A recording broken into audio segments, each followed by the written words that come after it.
গীতাঞ্জলি রবীন্দ্রনাথ ঠাকুর।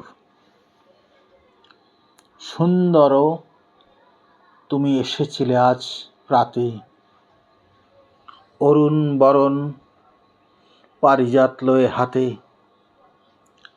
নিদ্রিত পুরী পথিক ছিল না পথে, একা চলি গেলে তোমার সোনার রথে। বারেক থামিয়া মোর বাতায়ন পানে, চেয়েছিলে তব করুণ নয়নপাতে। সুন্দর তুমি এসেছিলে আজ প্রাতে।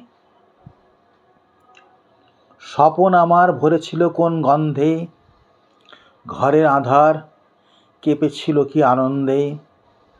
ধুলায় লুটানো নীরব আমার বীণা, বেজে উঠেছিল অনাহত কি আঘাতে। কতবার আমি ভেবেছিনু উঠি উঠি, আলস ত্যাজিয়া পথে বাহিরাই ছুটি। উঠিনু যখন তখন গিয়েছ চলে, দেখা বুঝি আর হলো না তোমার সাথে। সুন্দর তুমি এসেছিলে আজ প্রাতে।